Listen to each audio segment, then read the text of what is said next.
Bepushtlikning psixologik sabablari. Ko'p holatlarda bizda ikkita para polniy tekshiriladi.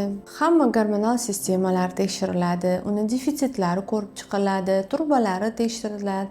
Xullas, erkaklik va ayollik faktorlarini butunlay tekshirganimizda butunlay sog'lom bo'lsa, lekin homiladorlik kuzatilmayotgan bo'lsa, albatta bepushtlikning psixologik sabablarini ham ko'rib chiqish bu juda ham muhim hisoblanadi.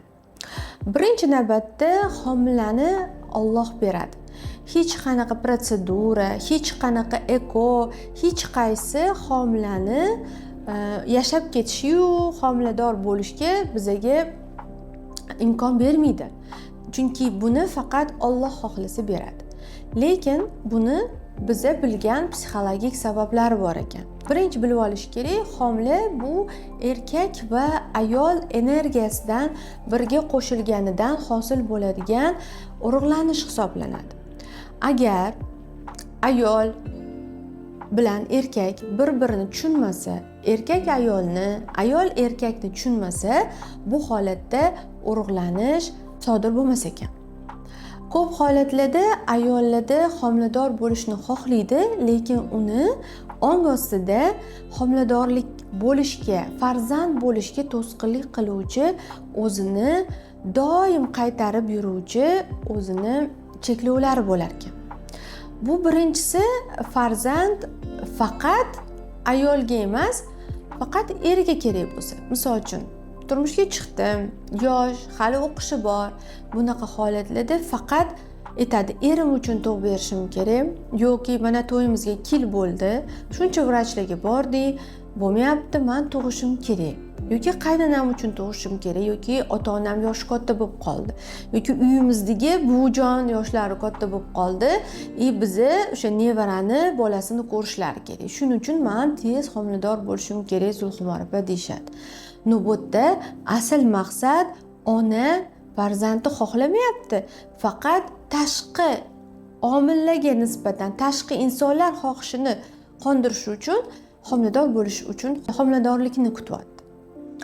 Ikkinchi sababi bu o'tmishda o'zi bilmagan holatda homiladorlikni uzoqlashtirish, ya'ni осознанный отказ deydi, ya'ni bilib turib turmushga chiqishdan oldin, yo'q, men sirazi turmushga chiqsam, sirazi homilador bo'lmayman, birinchi karyera qilishim kerak, chunki homilador bo'lsam o'qishim qolib ketadi, homilador bo'lsam u bo'ladi, bu bo'ladi. Ya'ni o'sha paytda отказ bo'lish. Bu ham ma'lum bir paytda ko'rib chiqariladigan sabab hisoblanadi. Uchinchi sababi bu ortiqcha ayolni erkaklik pozitsiyasiga o'tib olishi. Qanaqa? Ya'ni karyeristka bo'ladi unaqa ayollar. Men o'qishimni tugatishim kerak, men dissertatsiyamni qilishim kerak, men uchastkamni bitkazishim kerak, yo'q, hozir men kurs sotishim kerak, yo'q, men shu ishimni tugatib olsam, men homilador bo'laman. Ya'ni o'zi ongli ravishda homilador bo'lish kerak, oldimga kelgan, homilador bo'lish uchun kelgan, lekin buni ong ostida homilador bo'lish xohlamaydi. Chunki homilador u ayol doim hayotini kontrol qilgan. Ya'ni yurish turishini, hamma narsani, lekin homiladorlik bu kontrolsiz bo'ladigan narsa. Alloh tarafdan beriladigan bir mo'jiza. Shu narsaga inson ayol bunga как stress deb qaraydi, doim напряжение yuradi. Doim hissiy zo'riqishda, doim tonusda yurgan insonlarda bizda matka ham tonusda bo'ladi, ya'ni bolani implantatsiya bo'lishi, yopishi kechikadi. Bundan tashqari turbalarda ham spazm bo'ladi, ya'ni turbani o'tkazuvchanligi buziladi. Bu ham ma'lum darajada ta'sir qiladi. Bundan tashqari homila bo'lishga qanaqadir manfaat bo'lishi, ya'ni homilador bo'lsam, xo'jayinim ketib qolmaydi. Yoki homilador bo'lsam, o'g'il tug'ib bersam, erim xursand bo'ladi. Bor shunaqa. O'zi tug'gan, hali bolasi 1 yosh ham bo'lmagan, lekin 3-chisi qiz ekan. Bu вторичный бесплодие aytadigan bo'lsa, ikkilamchi. Oldin farzand bo'lgan, yana homilador bo'lishga kelyapti, homilador bo'lmayapti. 1 yil bo'lgan bolasiga, ya'ni homilador bo'lib tug'ishi bilan yana homiladorlikka harakat qilyapti. 1 yil ichida bo'lmayapti. Bunda nimaga desam, yo'q, men o'g'il tug'ishim kerak, xo'jayinim o'g'il xohlayapti. Bu ham birinchidan Alloh beradi o'g'ilni. Hech kim bermaydi sizga. Bu fikrni to'g'rilab olish kerak. Bunaqa holatlarda ham bizda farzand bo'lish kechikishi, gormonlarni buzilishi va to'sqinlik qilishi mumkin homilador bo'lishga. Yana bittasi ayolni turmush o'rtog'iga nisbatan nafrati, ya'ni turmush o'rtog'ini yaxshi ko'rmasligi. Buni ochiq-oydin ayol kishi aytmaydi, lekin doim ko'rganda hissiz bo'ladi. Jinsiy yaqinliklar uzoqlashib ketadi va jinsiy yaqinlikni faqat bitta meditsinskiy, ya'ni tibbiyot protsedurasiga aylantiriladi. Ya'ni aytadiki, bugun ovulyatsiya bo'lishi kerak, 2 soat ichida tez yetib keling, biz aloqada bo'lishimiz kerak, bizda farzand bo'lish vaqti o'tib ketadi. Bunaqa holatlarda ham hech qachon xohishsiz farzand bo'lmaydi. Yosh bolalik pozitsiyasi, ya'ni ya хочу, men xohlayman, lekin xohlagan bilan hech qachon bo'lmaydi. Xohlash uchun inson yosh bolalik pozitsiyasiga o'tmasa, men tayyorman deyish kerak. Ya'ni homilador bo'lishga, homiladorlikni hamma asoratlariga chidashga roziman, tayyorman desa, bunda erkak ham ayol ham doim tayyor bo'lishi kerak. Agar erining fikrida homilador bo'lishga tayyorgarchilik bo'lmasa, faqat ayol xohlasa ham homilalik bo'lmaydi. Yoki qanaqadir erkak kishini ham qo'rquvlar, voy pampers olib berishim kerak yoki alohida chiqib ketishimiz kerak, uyga sharoit bo'lmayapti, homilador bo'lsa nima qilamiz? Lekin o'zi ongli ravishda homilador bo'lishga tayyorlanishga kelishgan. Lekin buni ongi ostida shunaqa fikrlar bo'ladi. O'shaning uchun bu fikrlarni ozgincha sortirovka qilib qarab qo'yish kerak. Bu ham ta'sir qilishi mumkin. Xo'p, shuncha sabablarni aytdingiz. Bundan qanaqa qutulamiz desangiz, albatta birinchi navbatda ayol kishi bu narsani hal qilib olish kerak. Bundan tashqari, tashqi ko'rinishda o'zgarishdan qo'rqish. Homilador bo'lsam semirib ketaman. Homilador bo'lsam erkaklikdan qutulib qolaman, ya'ni erkakligim yo'qolib qoladi, semirib ketaman, ozolmayman, shu fikrlar ham o'zi xohlaydi. Homilador bo'lishim kerak, zarur deydi, lekin ong ostida shu qo'rquvlar bo'ladi. Nima qilaman? Shuning uchun ham homiladorlik sal kechikayotgan bo'lishi mumkin. Xo'p, bunaqa holatlarda birinchi navbatda nima qilish kerak?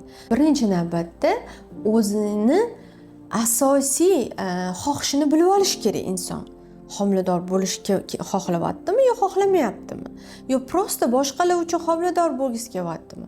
Shuni bilib olish kerak. Chunki homilador ayol juda ham sabrli bo'lishi kerak, juda ham mas'uliyatni o'ziga olgan bo'lishi kerak, mehrli bo'lishi kerak, muhabbatli bo'lishi kerak. Insonlarga, tashqi muhitga, o'ziga bo'lgan muhabbatli bo'lsa, shundagina muhabbat bor joyga muhabbat mevasi keladi.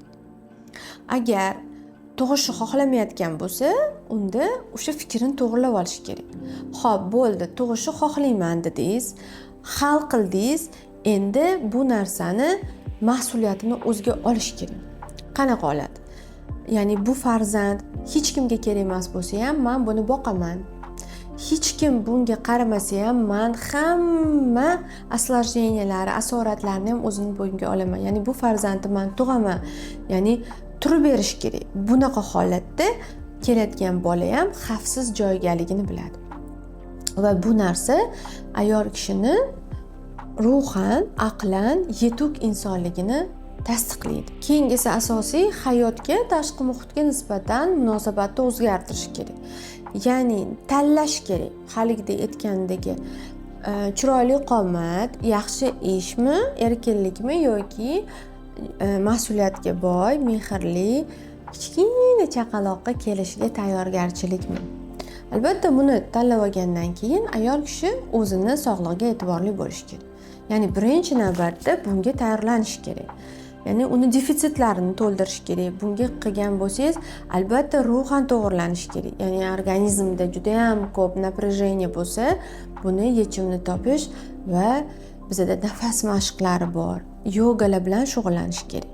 Shunda biza organizmda yig'ilgan negativlar barcha bizani tonusga olib kelgan narsalardan yogalar orqali, nafas mashqlari orqali qutulishimiz oson bo'ladi. Albatta bu holatlar bepushtlikning psixologik sabablaridan biri bo'lishi mumkin. Lekin buni o'zi faqatgina sabab bo'la olmaydi. Doim hamma narsa ham ginekologik, ham endokrinologik, hamda psixologik yondashuv bo'lgandagina bizada gormonal fon buzilmaydi. Chunki stress gormonal fonni dabdalasini chiqaradi. Qo'pol qilib aytganda. Hech qachon gormonni to'g'irlab, stressni to'g'irlamasak, biz yaxshi natijaga erisha olmaymiz. Shuning uchun ruhan, aqlan, jismonan sog'lom ayol bo'lish uchun shu hamma sohalarni ko'rib chiqishimiz kerak. Salomat bo'linglar. Sizlar bilan men endokrinolog, ginekolog Zulxumor Salohiddinova.